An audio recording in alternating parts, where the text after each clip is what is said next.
Salve, buongiorno. Allora, la mia prospettiva è quella che parte dall'idea che le donne anoressiche siano innanzitutto intelligenti, indipendentemente dall'età e indipendentemente dalla condizione socio-economica, siano quindi anche persone comprensibili rispetto alla scelta che portano avanti di autolesionismo.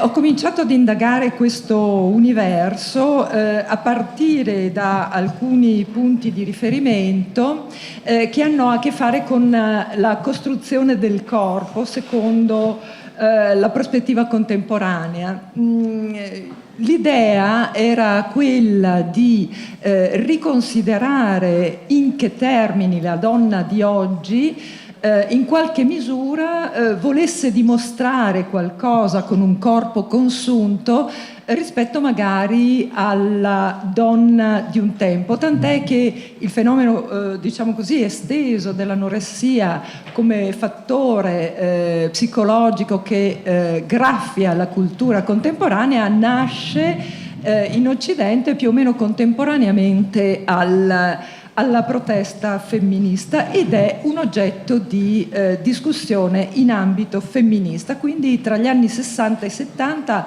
ovvero quando l'Occidente vantava la risoluzione di molti problemi, tra i più importanti quello della guerra, quindi quello della fame, e la donna anziché dedicarsi interamente all'universo del benessere e alla possibilità di vivere in un territorio dove non imperversasse la morte come accadeva solo 10-20 anni prima, comincia questo percorso di protesta che rimane un punto di domanda, un punto interrogativo per tutto l'Occidente fino ad oggi. Qualche teorico proprio in quegli anni, siamo negli anni '80, stiamo parlando di Rudolf Bell, comincia a dire no, veramente l'anoressia esisteva anche prima degli anni 60-70 e esistevano delle sante che fa un lungo elenco di sante. Io ho analizzato la biografia e le lettere di una di queste sante, Santa Caterina da Siena, Benincasa, e discuto della continuità tra comportamento mistico di Santa Caterina da Siena e anoressiche contemporanee, in particolare Simone Weil, che avessero in comune una traccia tra pensiero medievale o moderno e pensiero contemporaneo. Ne discuto in due opere che sono Il Dio cannibale e Il sacrificio del corpo. Ciò che questi pensatori, questi ricercatori intendono dire, compreso Van der Eycken e Van Bell, insieme a Rudolf Bell, è che l'anoressia non è un fenomeno soltanto di oggi, non affligge soltanto le donne di adesso. Dobbiamo capire perché nell'antichità, in qualche caso, ma specialmente tra Medioevo e modernità, questo fenomeno fosse già presente e quali fossero le differenze tra donna di quell'epoca e donna di oggi. Ciò che metto in rilievo nella mia opera è che non possiamo paragonare Santa Caterina da Siena, Simone Weil, che nonostante tutto è una figlia mistica dopo la morte di Dio, quindi una figlia di una mistica che ha a che fare con Nietzsche nei primi decenni del Novecento e si misura con il nazismo da ebrea. Ebbene, non possiamo paragonare la loro condizione, e discuto in queste opere, con l'anoressia delle donne di oggi, per cui i digiuni sacri, e hanno a che fare con una normazione religiosa che conteneva sostanzialmente la deriva senza senso e senza significato delle sante della modernità e del Medioevo. La religione a un certo punto subisce un tramonto che non possiamo nasconderci. Dopo Karl Marx con Feuerbach, allorché Karl Marx dice attenzione, la religione è sostanzialmente oppio, e Feuerbach anticipa Freud allorché dice attenzione, il Dio in cui credi per significare il senso della tua esistenza e la tua fatica contemporanea nell'essere operaio o contadino è sostanzialmente la tua proiezione di una speranza che abbia senso lo sfruttamento che devi subire adesso. Arriverà poi, dice il mio maestro Emanuele Severino Leopardi, che indicherà con chiarezza la necessità che nessun Dio sia possibile, laddove appunto Nietzsche alla fine del Novecento indica in forma irreversibile che nessuna metafisica giustifica in forma razionale e logica, come si voleva fino ad allora, la volontà di sopravvivere alla morte. Quello che intendevo e intendo tuttora mettere in risalto è che la sacra volontà di digiunare delle sante aveva come punto di riferimento una visione dualista dell'esistenza. Io rinuncio al corpo per la salvezza e la salvezza dell'anima. Oggi non abbiamo una anoressica che stabilisce che in qualche misura abbia senso digiunare in nome di Dio. Abbiamo anoressiche che cercano di definire l'ostinazione nella rinuncia del bisogno del corpo in funzione più o meno di qualche ideale iniziale di bellezza, di estetica. Voglio ricordare che stiamo celebrando ormai a livello filosofico da più di un decennio la funzione salvifica dell'estetica. Bene, queste donne, un tempo Caterina da Siena e le altre sante protestavano rispetto all'idea di essere semplicemente strumenti di passaggio per la specie, così come potremmo dire oggi, quindi le donne devono sostanzialmente dedicarsi solo alla riproduzione. Ebbene, le sante dicevano no, noi siamo anche in grado di dedicarci interamente a Dio, quindi sacrifico il mio corpo in nome di Dio. Oggi le anoressiche dicono più o meno con la stessa volontà di protesta, ebbene è l'estetica la cosa veramente importante. Provate a dire se la vocazione e il votarsi all'estetica in qualche misura può essere considerata salvezza.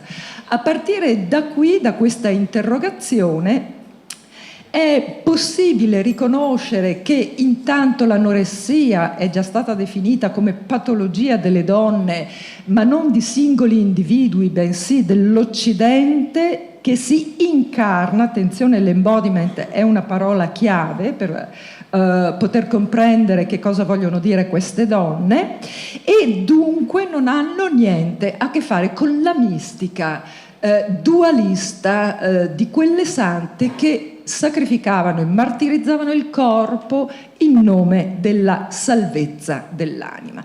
Dopo Nietzsche non si può più parlare di anima e si parla di embodiment, appunto. Nessuna volontà dualista è più in grado di spiegare il senso della fatica e del sacrificio, tantomeno il senso del digiuno. Ebbene, nasce però la consapevolezza in ambiente femminista e nei gender studies relativa al fatto che c'è una nuova mistica che chiama la donna e si chiama mistica della femminilità. Le donne femministe vogliono andare contro, per un verso, la logica della riduzione della donna ad essere corpo in funzione della specie per la riproduzione della specie umana, ma anche contro quella mistica che ha a che fare con il desiderio d'amore e d'amare, che viene considerata da Betty Friedan come quella prigione entro cui la donna degli anni 60 e degli anni 70 viene rinchiusa come in un lager. è appunto all'interno della mistica della femminilità, che sostituisce la mistica dualista della metafisica salvifica cristiana, ma anche ebraica e anche musulmana. È proprio all'interno di questa nuova mistica che si annuncia con il femminismo e viene denudata dal femminismo tra gli anni 60 e 70, che si stabilisce, ebbene, la protesta del femminile attraverso la rinuncia dell'essere corpo nasconde qualcosa, e qualcosa di estremamente significativo. Nascono i percorsi alternativi alla volontà di intendere. Attenzione che qui noi psicologi dobbiamo fare dei conti difficili, ma sono qui come psicologa oltre che come filosofa. Nascono delle sfide interessanti. Possiamo stabilire che dobbiamo indurre l'anoressica a considerarsi malata e dunque in una condizione psicopatologica, ma se facciamo questo non possiamo dimenticare l'insegnamento di Foucault, allorché indicò con chiarezza che la nascita della clinica è un momento molto particolare nella storia dell'Occidente, allorché si stabilisce che la diversità delle forme di espressione dell'obbedienza diventano forme di follia, dunque forme di contenzione.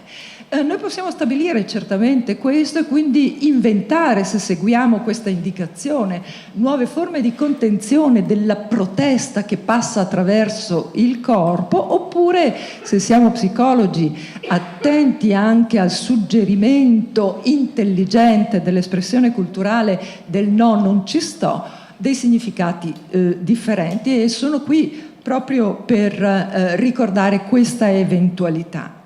Ebbene, questa eventualità consiste per esempio nell'indagare come nei siti pro Ana, mi viene in mente la volontà della zia che porta i diuretici alla nipote ricoverata in ospedale. Che senso ha il diuretico portato dalla zia che è anoressica e vive fuori dall'ospedale o fuori dalla comunità terapeutica alla paziente anoressica? È un messaggio di solidarietà, è un messaggio di possibilità di libertà.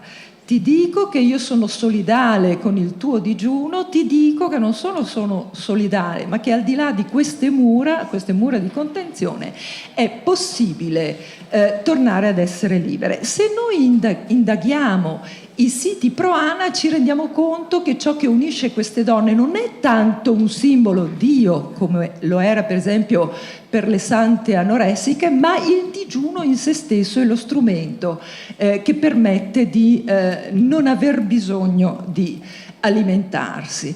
La rinuncia, per esempio, della sessualità tante volte, tra l'altro, produce come esito delle disforie di genere, cioè si rinuncia a tal punto alla sessualità che per le esperienze di anoressia diventa difficile stabilire se si è donne o se si è uomini, e sappiamo che può essere indagato anche questo ambito per riconoscere alcuni tratti salienti che possono intervenire nel vissuto della rinuncia del cibo. Ebbene, questa scelta ha a che fare con un no, non ci sto, però onestamente io non ti so dire rispetto a che cosa mi metto contro, rispetto a chi sono contro. La difficoltà di intervento con le donne anoressiche consiste in questo, che ci troviamo davanti ad un rifiuto senza che sia ben chiaro che cosa stiano rifiutando, contro chi stiano andando. Parentesi che mi impressiona tutte le volte che lavoro all'interno di questi problemi con persone che soffrono per questi problemi.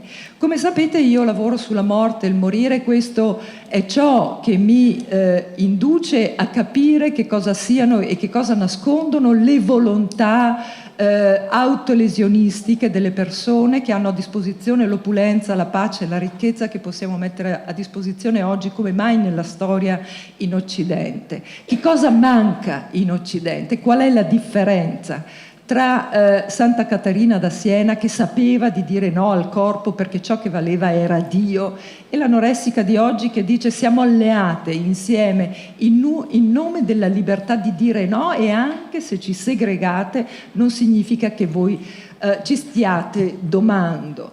Ebbene, la cosa più interessante che sto riscontrando nella gioventù di oggi è che, lo chiedo sempre ai miei studenti quando si avvicendano nel voler capire con delle domande veramente sempre più interessanti e intelligenti, si avvicendano nel chiedermi che cosa conti rispetto al vivere sapendo di dover morire. Quando io rispondo loro, voi sapete in che epoca stiamo vivendo o lo ignorate?